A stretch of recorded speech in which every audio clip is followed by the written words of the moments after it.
नमस्कार, मैं डॉक्टर नूरजहाँ। मैंने आपको इससे पहले की क्लास में अंतर्राष्ट्रीय कानून कानून नहीं है अर्थात अंतर्राष्ट्रीय कानून के विपक्ष में तर्क पर प्रकाश डाला था, और आज की क्लास में मैं अंतर्राष्ट्रीय कानून के पक्ष में तर्क आपके सामने प्रस्तुत कर रही हूँ। मैं उम्मीद करती हूँ कि मेरे स्टूडेंट इससे लाभान्वित होंगे, और स्टूडेंट से ये भी उम्मीद करती हूँ कि जहाँ आपको कहीं कोई कन्फ्यूज़न लगे, कोई ऐसी बात अनक्लियर लगे, या कोई ऐसी चीज़ जो आपको समझ में ना आ रही हो, तो आप अपने इंक्वायरीज़ लगातार ग्रुप में डालते रहें। मैं आज अंतर्राष्ट्रीय कानून के पक्ष में तर्क दे रही हूँ, और पक्ष में तर्क देने के लिए जो विद्वान हैं उन्होंने अलग अलग बात को प्रस्तुत किया है, जैसे sir Henry Maine, professor Russell, Brierly, Starke, ऐसे विद्वान हैं जिन्होंने ये कहा है कि अंतर्राष्ट्रीय कानून कानून है, और कानून होने के लिए उन्होंने जो प्रमाण, जो लॉजिक, जो तर्क प्रस्तुत किए हैं वो इस प्रकार से हैं। पहली बात वो कहते हैं कि अंतर्राष्ट्रीय कानून नैतिकता से भिन्न है, यानी नैतिकता हमें ये बताती है कि क्या होना चाहिए। वो हमेशा ही ये बताएगा, न जहाँ नैतिकता होगी वो यही बताने का प्रयास करेगा कि क्या होना चाहिए, जबकि अंतर्राष्ट्रीय कानून जो है वो ये बताता है कि ये स्थितियाँ हैं और इसका सलूशन इस तरह से किया जा सकता है। अर्थात जो विद्वान अंतर्राष्ट्रीय कानून को कानून नहीं मानते वो ये कहते हैं कि अंतर्राष्ट्रीय कानून को कानून इसलिए नहीं माना जा सकता क्योंकि ये नैतिकता पर आधारित अवधारणा है, जबकि ऐसा नहीं है। नैतिकता और अंतर्राष्ट्रीय कानून में भिन्नताएं हैं। दूसरी बात वो कहते हैं कि अंतर्राष्ट्रीय कानून की अवहेलना का अर्थ कानून के अस्तित्व का अभाव नहीं है। हाँ, ये बात हम जानते भी हैं कि राष्ट्रीय कानून में, कानून के अंतर्गत एक देश की व्यवस्था संचालित करने के लिए वो कानून महत्वपूर्ण होते हैं, लेकिन हर एक देश में हम देखते हैं कि आपराधिक प्रवृत्ति के कुछ लोग विद्यमान होते हैं और वो राष्ट्रीय कानूनों की अवहेलना करते हैं। तो इसका कतई अर्थ ये नहीं लगाया जा सकता कि राष्ट्रीय कानून है ही नहीं। जो कानूनों की अवहेलना करता है वो आपराधिक प्रवृत्ति है।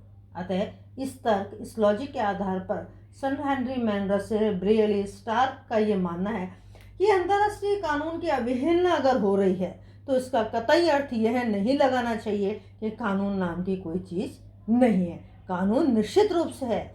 जो उसकी अवहेलना जो कंट्री कर रहा है, जो देश कर रहा है, वो आपराधिक प्रवृत्ति का है, वो आतंकवादी प्रवृत्ति का है। अतः अंतर्राष्ट्रीय कानून कानून है। मैं अपनी तीसरी बात पर आ जाती हूँ। सभ्य राज्यों ने अंतर्राष्ट्रीय कानून को मान्यता प्रदान की है। सभ्य राज्य जितने भी विश्व में विद्यमान हैं, अर्थात सभी राज्य अपने आप को सभ्य मानते हैं, और हर एक राज्य, चाहे वो डेमोक्रेटिक हो या किसी और राजनीतिक व्यवस्था का संचालन कर रहा हो, लेकिन वो अंतर्राष्ट्रीय स्तर पर निश्चित रूप से कहीं ना कहीं, किसी न किसी रूप में अंतर्राष्ट्रीय कानून को, अंतर्राष्ट्रीय रिवाजों को, अंतर्राष्ट्रीय संधियों को, अंतर्राष्ट्रीय समझौतों को मान्यता स्वीकार कर रहा है। अर्थात ये बात बिल्कुल निश्चित रूप से सत्य है कि कोई देश कैसी भी राजनीतिक व्यवस्था का संचालन कर रहा हो, उसके राष्ट्रहित कितने भी उग्र क्यों ना हो, लेकिन वो कहीं ना कहीं, किसी न किसी रूप में अंतर्राष्ट्रीय कानून के प्रोविजंस को एक्सेप्ट कर रहा है, स्वीकार कर रहा है। अतः सभ्य राज्यों ने अंतर्राष्ट्रीय कानून को मान्यता प्रदान की है। मैं अपनी अगली बात पर आ जाऊँ, चौथे पॉइंट पर आ जाती हूँ। अंतर्राष्ट्रीय कानून निर्मात्री संस्था का उदय। ये बात सर्वविदित है कि सेकेंड वर्ल्ड वॉर से पहले तक अंतर्राष्ट्रीय स्तर पर कोई भी ऐसी संस्थान विद्यमान नहीं थी जो विश्व के सारे स्वतंत्र देशों को एकमत कर सके। लेकिन सेकेंड वर्ल्ड वॉर के बाद यूएनओ का जो उदय है, उस उदय ने अंतर्राष्ट्रीय स्तर पर एक सर्वसम्मति कायम की है, क्योंकि जितने भी देश आज़ाद होते हैं वो संयुक्त राष्ट्र संघ की साधारण सभा के सदस्य होते हैं और वो यूएनओ की सदस्यता प्राप्त करते हैं। अतः इस नाते अंतर्राष्ट्रीय स्तर पर होने वाले जितने भी कूटनीतिक व्यवहार हैं, जितने भी अंतर्राष्ट्रीय शांति के व्यवहार हैं, उस संबंध में वो अपनी भूमिका येन केन पराकेन निभाते हैं। इसके अलावा एक बात और है कि अंतर्राष्ट्रीय स्तर पर शांति स्थापित करने के लिए सुरक्षा परिषद अंतर्राष्ट्रीय स्तर पर शांति प्रदान करने का जो कार्य है वो सुरक्षा परिषद का है, लेकिन उसमें कम सदस्य होने के कारण, स्थायी सदस्य कम है, इसलिए वो बार बार अपने वीटो का निषेधाधिकार का प्रयोग करते हैं। अतः ऐसे में अंतर्राष्ट्रीय स्तर पर अशांति की स्थिति बहुत समयों पर बनी है। अतः ऐसे में शांति के लिए एकता प्रस्ताव एक ऐसा प्रोविज़न है साधारण यूएनओ की साधारण सभा में, जहां विश्व के ज़्यादातर राष्ट्र अगर एक मत हो जाए तो वो शांति के लिए एकता प्रस्ताव पारित करके अंतर्राष्ट्रीय स्तर पर विश्व शांति की बात की पहल कर सकते हैं। अतः अब यूएनओ के उदय के बाद इस तरह के काम अंतर्राष्ट्रीय स्तर पर होने लगे। अतः हम कह सकते हैं कि कानून निर्मात्री संस्था का अब उदय हो चुका है। अगली अंतिम बात आ जाती है, अंतर्राष्ट्रीय न्यायालय के निर्णय कानून के आधार पर होते हैं, कानून से परे हटकर वो कार्य नहीं करते। अतः अंतर्राष्ट्रीय कानून द्वारा दिए गए निर्णय कानूनों की अनुच्छेदों के अनुरूप होते हैं, उपबंधों के अनुरूप होते हैं, इसलिए उनकी पालना होनी चाहिए, उनकी पालना होती भी है। अतः उनकी पालना जहाँ हो रही है तो हम उसे अंतर्राष्ट्रीय कानून के पक्ष में तर्क कहें। विपक्ष और पक्ष में बात करने के बाद ये बात स्पष्ट है कि अंतर्राष्ट्रीय कानून को हम किस हद तक कानून मान सकते हैं और इसमें क्या कमियां कमजोरियां विद्यमान हैं। तो मेरी जो अगली बात आपके सामने है वो विपक्ष में तर्क के बाद अगली बात बहुत इम्पोर्टेंट आ जाती है और अक्सर एग्ज़ाम में भी इसे पूछा जाता है। इस बात को छोटे प्रश्न के रूप में भी आपसे पूछा जा सकता है और वो है अंतर्राष्ट्रीय कानून की कमजोरियों में हम लें कि व्यवस्थापन संबंधी कमजोरी। जिस तरह से कानून को बनाने की व्यवस्था राजनीतिक व्यवस्थाओं में, राष्ट्रीय कानूनों में विद्यमान होती है, इस तरह की पर्टिकुलर कोई व्यवस्था अंतर्राष्ट्रीय स्तर पर विद्यमान नहीं है। जिस तरह से एक देश की कार्य व्यवस्थापिका होती है जो कानून निर्माण का काम करती है, उसके अधिवेशन होते हैं और अधिवेशन के दौरान वो इन कार्यों का संपादन करती है।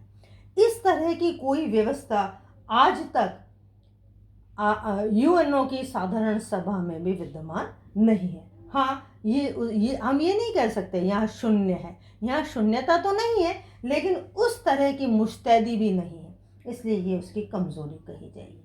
अगली बात आ जाती है कार्यपालिका संबंधी कमजोरी। यहाँ तात्पर्य है कि कार्यपालिका जिस तरह से कानूनों को लागू करने का काम करती है, अगर किसी कानून में कोई कमी है तो उसे पुनर्विचार के लिए भेजती है। अध्यादेश के माध्यम से जब अधिवेशन नहीं हो रहा हो व्यवस्थापिका का, तो वो कानून के निर्माण संबंधी कार्य भी कर लेती है। इस तरह की कोई फैसिलिटी अंतर्राष्ट्रीय स्तर पर विद्यमान नहीं है एक कार्यपालिका के रूप में, एक एग्जीक्यूटिव सिस्टम के रूप में। अतः ये उसकी कमजोरी, यह शून्यता तो नहीं है। यहाँ हम कह सकते हैं कि सुरक्षा परिषद अंतर्राष्ट्रीय कार्यपालिका का काम कर रही है, लेकिन उसे वो शक्तियाँ, वो स्थितियाँ, वो उपबंध प्राप्त नहीं है जो सामान्यतः कार्यपालिकाओं को राष्ट्रीय कानून में मिलते हैं। अतः ये इस दृष्टि से काफ़ी कमज़ोर है। अगली बात आ जाती है न्यायपालिका संबंधी कमजोरी। न्यायपालिका संबंधी कमजोरी से तात्पर्य है कि न्यायपालिका का काम होता है कि कार्यपालिका और व्यवस्थापिका द्वारा बनाए गए कानूनों को अवैध घोषित करना, अगर वो संविधान की आत्मा के विपरीत हो। फिर इन कानूनों की, यानी कार्यपालिका व्यवस्थापिका द्वारा बनाए गए कानूनों की व्याख्या करने का अधिकार भी न्यायपालिका को होता है और न्यायपालिका द्वारा दिए गए निर्णयों को वाद योग्य नहीं होते, अर्थात उनका पालन करना अनिवार्य होता है और अगर उनका पालन न हो तो उल्लंघन करने वाला व्यक्ति या संस्थान को दंड दिया जाता है। इस तरह का कोई प्रोविज़न अंतर्राष्ट्रीय स्तर पर विद्यमान नहीं है, इसलिए अंतर्राष्ट्रीय कानून की कमजोरी मानी जाती है। मैं अगली बात आ जाऊँ मैं अपनी, वह है राज्यों की संप्रभुता। हर एक देश अब संप्रभु है, स्वतंत्र है और अपने राष्ट्रीय हितों की पूर्ति करना उसका सर्वप्रथम कर्तव्य हो जाता है। सर्वप्रथम उसका उद्देश्य भी होता है। अतः ऐसे में राज्य सबसे पहले क्या करते हैं, राष्ट्रीयता की भावना को उजागर करते हैं। और राष्ट्रीयता की भावना में एक बात और आ जाती है कि राष्ट्रीयता भी दो तरह की होती है, एक उग्र और दूसरी उदार। जो देश उदारवादी राष्ट्रीयता की भावना रखते हैं वो अंतर्राष्ट्रीय कानूनों की पालना बहुत आसानी से करते हैं, और सामान्यतः जहाँ राष्ट्र हित की बात आती है वहाँ क्या करते हैं, अपनी संप्रभुता के प्रश्न चिन्ह को लेकर राष्ट्र सामान्यतः उग्र हो जाते हैं।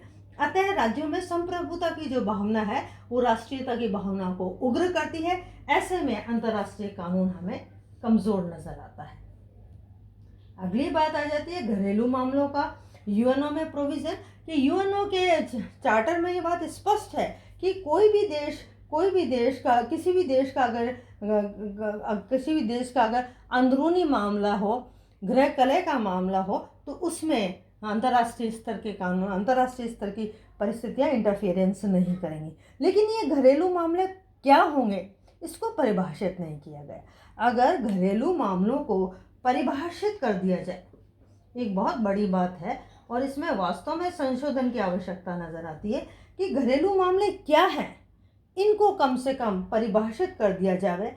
तो ऐसे में क्या होगा कि कोई भी देश दूसरे देश के मामले में हस्तक्षेप करने से पहले वो परिभाषित परिभाषा को मद्देनजर रखेगा। ऐसे में अंतर्राष्ट्रीय कानून की अवहेलना कम होने लगेगी। अतः घरेलू मामलों को परिभाषित न करने की वजह से अंतर्राष्ट्रीय कानून कमजोर नजर आता है। मैं इसका लास्ट पॉइंट ले लेती हूँ, वो है अंतर्राष्ट्रीय कानून की अस्पष्टता तथा अनिश्चितता। अंतर्राष्ट्रीय कानून में अंतर्राष्ट्रीय कानून की जो बड़ी कमजोरी है वो ये है कि इसमें अस्पष्टताएं और अनिश्चितताएं हैं। वजह यह है कि पहले आरंभ में अंतर्राष्ट्रीय कानून का जितना भी हमें ऐतिहासिक भूमिका नजर पढ़ने को मिलती है, वो सारी ऐतिहासिक भूमिका जो है वो ये बताती है कि यह परंपराओं, रूढ़ियों और अभिसमयों पर आधारित रहा है। अतः इसे लिखा नहीं गया था, केवल इसका वही भाग लिखित है जो संधि समझौतों से संबंधित है। अतः बहुत सारी ऐसी परिस्थितियां रही जहाँ इसमें अस्पष्टता, अनिश्चितता नजर आती है, वो इसकी कमजोरी का बड़ा आधार है। अतः आवश्यकता इस बात की है कि इसका संहिताकरण से ये लिपिबद्ध होना जरूरी है। अगली क्लास में मैं आपको यही बताऊंगी कि इन सारी कमियों के मद्देनजर अंतर्राष्ट्रीय कानून को शक्तिशाली बनाने के लिए, प्रभावशाली बनाने के लिए क्या सुधार किए जा सकते हैं। इन सुधारों के जो सुझाव हैं, जो बिंदु हैं, मैं आगामी क्लास में आपको बताऊंगी। आज के लिए इतना। मैं दोबारा से अपनी छात्राओं से ये अनुरोध करती हूँ कि आपको इसमें से कोई ऐसी बात जो समझ में ना आती हो, आप उन इंक्वायरीज को निकालने का प्रयास करें। आज के लिए इतना। धन्यवाद।